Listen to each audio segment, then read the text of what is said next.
Welcome to the Deep Dive. Today we're looking ahead, actually getting a sneak peek at Rich Chiz's new book, Autopilot, Practical Productivity for School Leaders. It's due out fall 2025. Right. And it tackles something I think almost every school leader grapples with. Exactly. Our mission today is really to dig into one specific challenge from the book, perfectionism. That tendency to get everything just right. Yeah, and she shares this really relatable story, about himself spending just an inordinate amount of time writing, revising, sharing, and then finally approving a simple parent letter. It's such a perfect example, isn't it? Because it shows how even really experienced leaders can get tripped up. It highlights that, well, none of us are ever going to be perfect. Especially not in these roles. No way. Think about it. The sheer number of decisions, the crises, the people involved, it's impossible. And sometimes, maybe often, the most productive thing is to, well, let go of some of those perfectionist tendencies. Okay, so how do we actually do that? Let's get practical.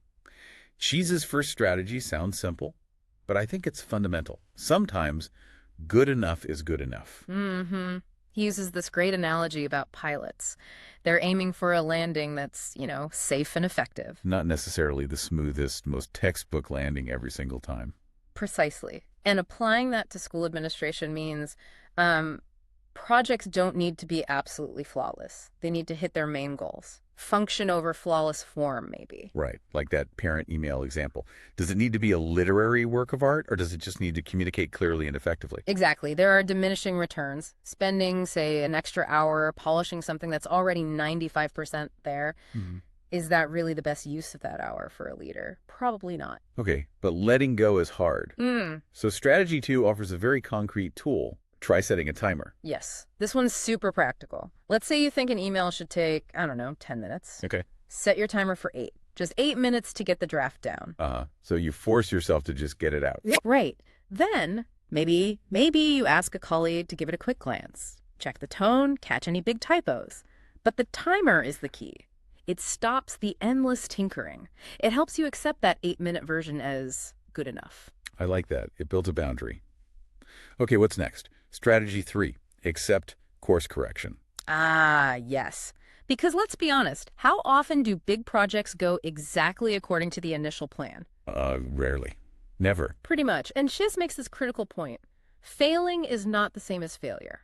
A setback or a change of plans isn't the end. It's data. It's learning. So it's about adapting, not collapsing when things shift. Exactly. It's adaptive leadership. He suggests something practical here, too, like scheduling regular check-ins on big projects, maybe bi-weekly, maybe monthly. And the point isn't to blame anyone if things are off track. No, not at all. It's collaborative problem solving. What's working, what's not. Okay, how do we adjust?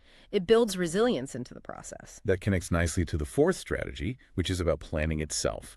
Plan with must-haves and nice-to-haves. This is huge for preventing overwhelm and scope creep.